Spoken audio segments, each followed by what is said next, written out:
Welcome back to the Goofy Off Pit Lane here in downtown Detroit. It's been a hell of a day, actually. Yeah, still goofy, just like this pit lane, very, very goofy. But you know what? Kirkwood got it done. I picked him to win. Kiff Dog got it done. Who would have thought that? Santino got it done. The Pacers got it done. Bing bong. Oh, I almost cussed. Can't do that. Bing bong, something, something. Two-word phrase that's maybe a little bit dirty that I can't say. Speaking of dirty, Pato O'Ward not very happy with the Detroit Grand Prix and this racing circuit. We'll talk about that here in just a second because he gave us a hell of a quote. There's no doubt in my mind that this is going to create a lot of discussion in the IndyCar community.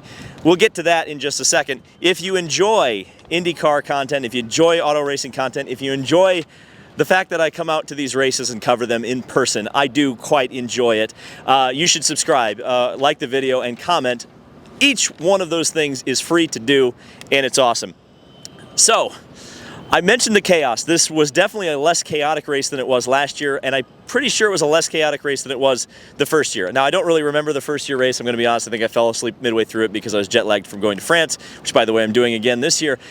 But yeah, compared to last year, it's night and day. This was at least a race. A real auto race took place here on the streets of Detroit, which was very good.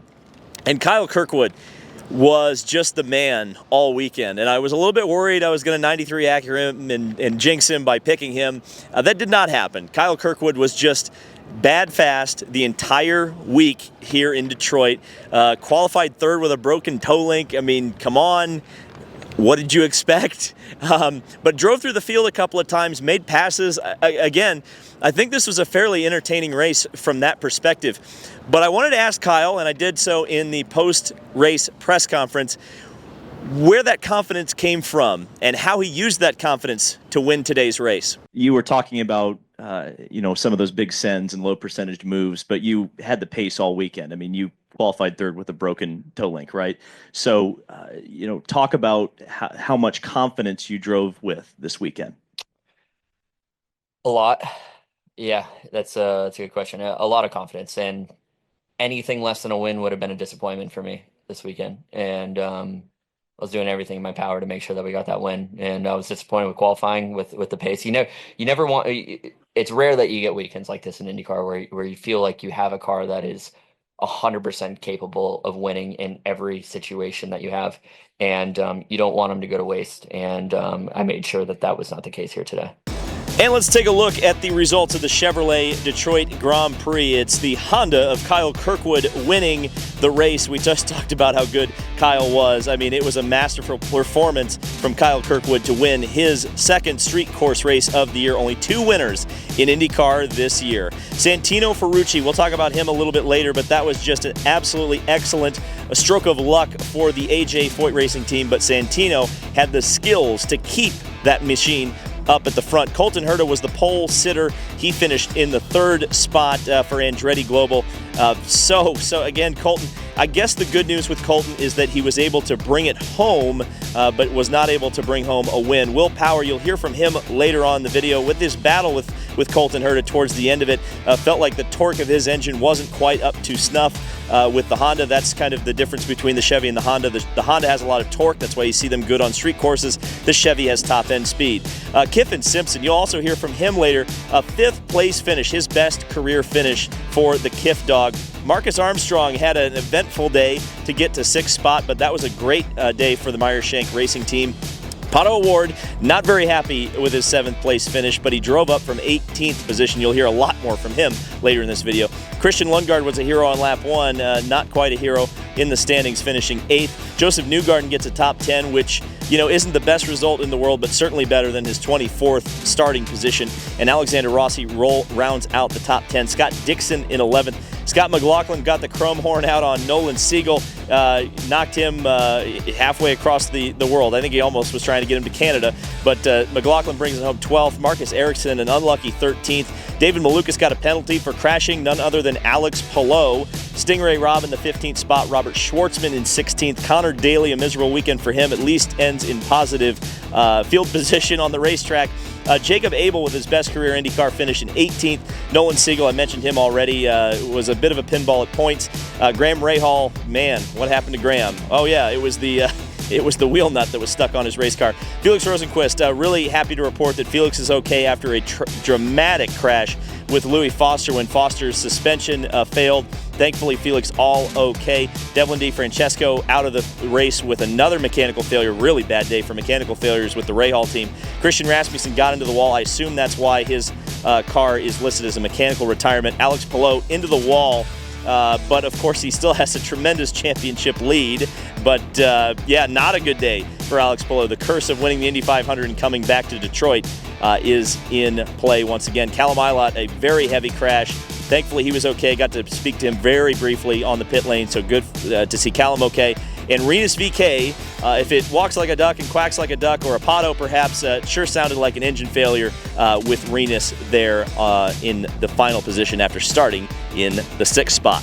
Well, I mentioned the best career result for Kyffin Simpson for Chip Ganassi Racing, actually the highest finishing Ganassi racing machine in the field. It's always good when we get to give some congratulations, and Kyffin gets them today. Yeah, it was great. I mean, we kind of knew we were fast from this morning. We knew we were really good on those greens. So, yeah, just wanted to capitalize on that as much as we could and try to get the clean air where we could. And I think we did a great job at that today. And Taylor called a great strategy, and the number 8 Ridgeline guys did a great job on all the pit stops. So huge thanks to all of them for just a great day. You've made some great progress this year with your driving. I mean, how gratifying is it to get such a good result?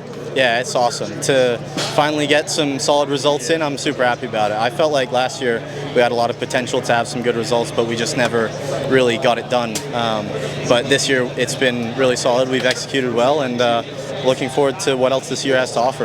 And I mentioned that battle between Will Power and Colton Herta towards the end for the podium spot. Wanted to ask Will what that was all about. Here was his response. Yeah, I tried to run him out of push spots, which I did, but then I just wasn't quite good enough on the straight. I mean, we got side by side, but it was, yeah, it was a pity to lose those spots. I think we were going to be okay. Once we got rolling, it was just, my fronts just never came. It was it's almost like undrivable, like driving in snow. Then once they came in there, it was awesome. But of course, the most spicy that it got post-race with us in kind of some media scrums was Pato O'Ward, who, well, let's just roll the clip, because Pato did not mince words about the Detroit street circuit. Yeah, I mean, it's been the worst performance weekend I've probably ever had in IndyCar, really. Like, we legit qualified 18th just on pure pace. We've had others, you know, other times where we've been back there, but it's always been because of an issue, or, you know, I made a mistake here and there, but this one was truly, that's where we deserved to be. And it's been a very frustrating weekend. I mean, you guys know I don't sugarcoat things. I hate this place. It sucks. It's a horrible track. I really miss Belle Isle. You know, you get to really appreciate what an IndyCar can do in Belle Isle. Here, you're just Mickey Mousing around the whole time, and it's just been very, very challenging. So I'm glad that it's over. I'm glad that we saved a good points weekend, and yeah, I love Gateway, so I'm excited for that. Is there anything that could be done to this layout, do you think, to fix it? I mean, is it? You need to make these longer. They're way too short. We're 27 cars. Every corner is first gear and slow. Like, I mean, put some fast corners there with some concrete walls. Like, that's a proper high commitment section with another part where it's slow like this, you know. But every corner is slow. Maybe besides turn 2, but it's still a second gear corner. It's just, yeah. I mean, to my taste, it's not very fun circuit. But you know, I know it's an important event for our friends at Chevy. So. Sadly, we didn't win as a Team Chevy or a Team Chevy affiliate. Honda keeps winning all of them, but yeah, I think Gateway will be a good place for us. And Pato's really been on one the last couple of days. Certainly, I'm sure many of you saw the article written by Marshall Pruitt at Racer, where Pato essentially said the hybrids made everything worse. Why are we still running it? I think that's a discussion for another time. It's a discussion that I'm definitely willing to have very soon here. But I guess we'll talk about the Detroit Street course, because You know, this is a track that I criticized pretty heavily last year, and some drivers do really like it. If you look at, say, for example, Marcus Armstrong, he's probably my best example because he rips me a lot for ripping on street courses, and rightfully so. You know, sometimes maybe I go a little too far on that, but you know, it's not an across-the-board thing with the drivers or the crews or you know, anyone in the industry. You know, there isn't like a universal love for this street course. I think a lot of people, you know, when we complained about Belle Isle, I'll be the first one to raise my hand and say I complained about Belle Isle. I didn't really like Belle Isle all that much. I thought it was one of the more lousy racetracks on the schedule. But you get here and, you know, it is a track that is very by the book. As Pato mentioned, 90-degree corner, 90-degree corner, 90-degree corner, very slow.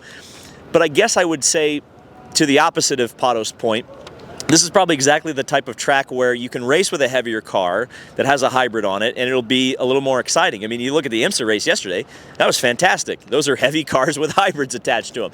So, I think you saw a pretty decent race today. I don't think it was a bad race. I'm not going home angry like I went home angry last year. I think it was a fine race, but I think Pato's criticisms are warranted too. Would I like to see a better solution for Detroit in the future? Yes. I don't know how you build that racetrack in this footprint, and that's something that Bud Danker and the folks who run the Detroit Grand Prix have mentioned in the past when the question has come up. You know, how do you build a better racetrack with this footprint?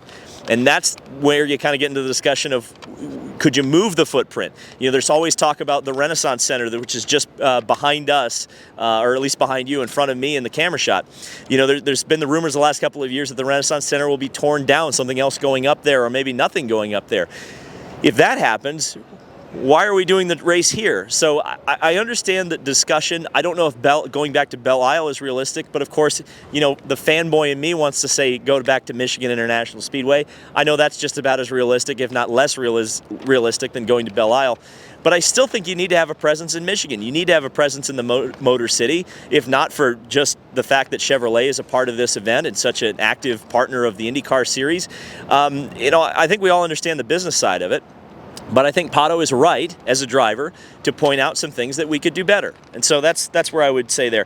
A couple of big moments of the race as well. I think the Alex Palou crash, just very interesting because Alex was an innocent bystander, essentially got punted into the wall by David Malukas. Not his fault, but them's the break sometimes. This is the first time we've seen all season where a break hasn't fallen in Alex Palou's favor. And just Kyle Kirkwood, man, very similar to his race in Long Beach. Just, it wasn't necessarily perfection this time, but I think that was more to do with the crazy strategy than anything. He had the pace all day. He had the pace all weekend. He qualified third with a broken toe link. Like, in terms of Kyle Kirkwood, this guy is legit. And if this was not the Alex Palou unbelievable, amazing year, Kyle Kirkwood, I think, would be an IndyCar champion. And I think there's still a chance that he's able to do that. The Andretti cars have been pretty good on the short ovals. We'll see what happens as the season progresses. What's next for me? Well, as I leave Detroit, next weekend I will be in Le Mans, France for the 24 Hours of Le Mans. I will be there for 2 weeks. Not necessarily going to cover it like I would Detroit or the Indianapolis 500. For a lot of it, it's going to be David's just going to go be a fan. But there are still a couple of opportunities that we'll be exploring at Le Mans. Actually made some content here for Le Mans. So you'll see that very shortly here on the channel. And then I'll be on to the 24 Hours of Nürburgring at the Nürburgring Nordschleife, one of the most incredible races, one of the most incredible tracks in the world. I cannot wait for that. Thanks to Brian Hurd Autosport and Hyundai for making that happen. You're going to see a lot of cool content coming out of that. I cannot freaking wait to share that with you. And then we'll be back on the IndyCar trail for Mid-Ohio and pretty much the rest of the season. In fact, I had such a good month of May that I might be able to do every other race. We'll see. We'll see. I won't make that promise yet, but there's a potentiality that I could do that. We'll just have to wait and see. If you guys keep hitting the subscribe button and interacting with the content, we'll definitely be able to make it. Thank you guys so much for watching. This is June 1st. It's the end of the month of May. It was a hell of a month for this channel, for the crew. I just got to give another shout out to Kyle, Joe, Matt, Luke. Just fantastic, and everybody in this industry that helped us do the content that we did, because believe it or not, it's not just for a force of willpower, pardon the pun. It's, you know, you have to be accepted in this industry, and I feel like this channel is really beginning to get to that point, and I think you guys are seeing it in the content. So thank you guys so much for watching from the Detroit Grand Prix and on to Europe. This has been David Land. We'll see you in the next video.